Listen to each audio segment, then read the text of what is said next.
नमस्कार।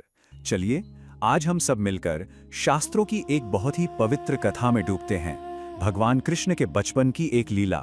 ये कहानी है प्रेम की, शरारत की और उस दिव्य रहस्य की कि कैसे वो असीम भगवान भी अपने भक्त के प्रेम से बंध जाते हैं।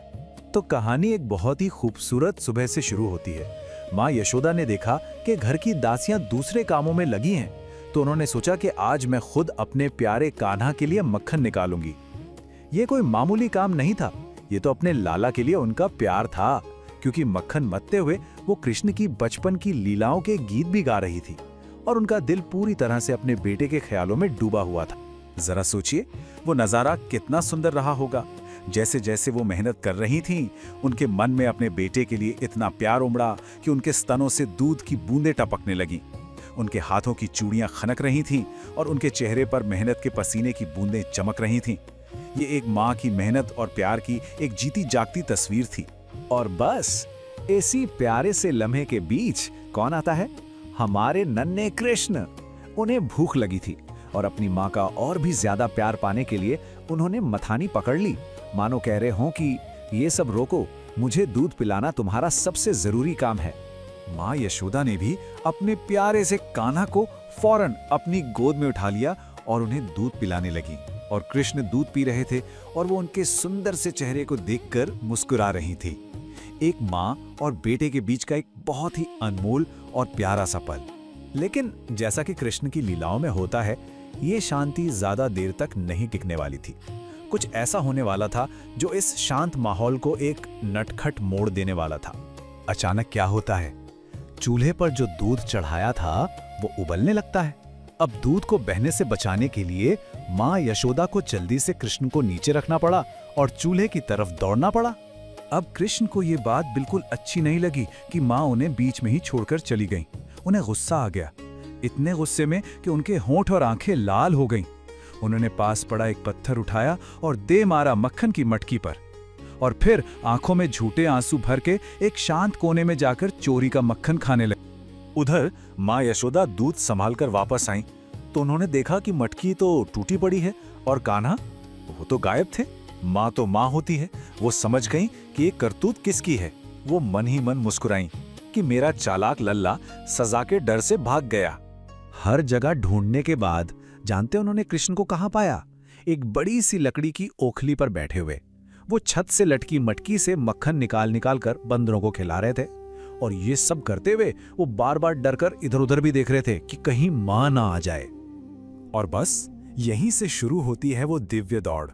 यहां हमें एक बहुत गहरा विरोधाभास देखने को मिलता है। जो पकड़ में नहीं आ सकते, उन्हें पकड़ने की कोशिश।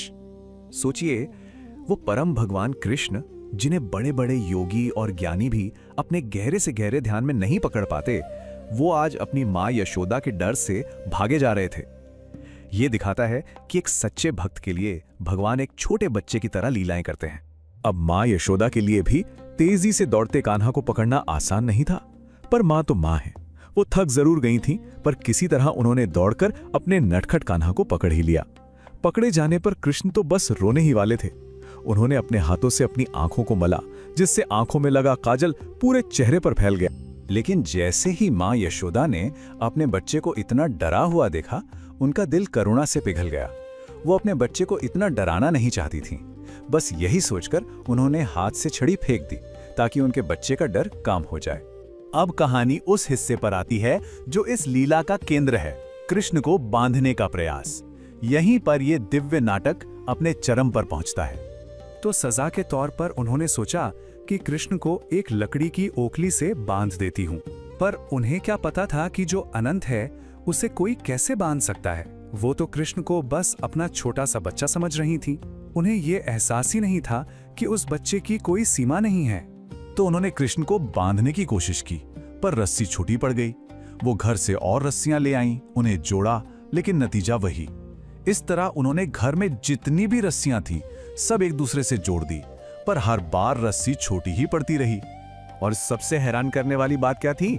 हर बार जब भी वो आखिरी गांठ लगाने जाती, रस्सी ठीक 2 उंगली छोटी पड़ जाती। ये 2 उंगली मानो भक्त की कोशिश और भगवान की कृपा के बीच की दूरी का प्रतीक है। माँ यशोदा मुस्कुरा तो रही थी, पर हैरान भी थी। कि आखिर ये हो क्या रहा है। अपने बेटे को बांधने की इस असंभव कोशिश में माँ यशोदा पूरी तरह से थक चुकी थीं। उन्हें पसीना आ रहा था और उनके बालों में लगी फूलों की माला भी गिर गई थी। अब इस पहेली का हल ताकत से नहीं बल्कि प्रेम से ही निकलना था। जब भगवान कृष्ण ने अपनी माँ को इतनी मेहनत करते हुए, थका हुआ और पसीने में भीगा हुआ देखा तो उन्होंने अपनी माँ की इस मेहनत को सराहा। उन पर दया करते हुए उन्होंने अपनी माँ के प्रेम के आगे समर्पण करने का फैसला किया। और तब कृष्ण ने स्वयं को उन रस्सियों से बंधने दिया। ये उनकी माँ के प्रति प्रेम और करुणा का एक अद्भुत प्रदर्शन था, जो ये दिखाता है कि भगवान को बल से नहीं, सिर्फ प्रेम से ही वश में किया जा सकता है। ये उदाहरण इस लीला का पूरा सार बताता है। जिस तरह एक शुद्ध भक्त भगवान को समर्पित होता है, ठीक उसी तरह भगवान भी अपने भक्त के प्रेम के आगे समर्पित होकर एक अलग ही आनंद का अनुभव करते हैं। माँ यशोदा के प्रति कृष्ण का यह समर्पण इसका सबसे बड़ा उदाहरण है। लेकिन रुकिए, कहानी अभी खत्म नहीं हुई है। कृष्ण के बंधने से एक और अद्भुत लीला की शुरुआत होती है।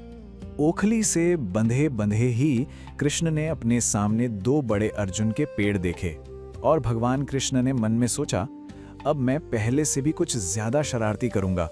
इस तरह उन्होंने उन 2 बहुत ऊंचे अर्जुन के पेड़ों को गिराने का मन बनाया। अच्छा, इन पेड़ों के पीछे भी एक कहानी है। अपने पिछले जन्मों में ये पेड़ असल में कुबेर के 2 बेटे थे, नलकूबर और मणिग्रीव, जिन्हें महान ऋषि नारद ने श्राप दिया था। ये श्राप असल में भगवान कृष्ण के दर्शन पाने का एक वरदान था। पर यह कहानी फिर कभी। तो चलिए इस खूबसूरत कथा से एक मुख्य तथ्य को याद करते हैं। सवाल ये है कि माँ यशोदा की रस्सी कृष्ण को बांधते समय हर बार कितनी छोटी पड़ जाती थी? अ 2 इंच या ब 4 इंच? आप अपना चुना हुआ विकल्प टिप्पणियों में साझा कर सकते हैं। आपके धैर्य और भक्ति के साथ सुनने के लिए धन्यवाद। सनत श्रुति आपके हृदय में शांति लाए।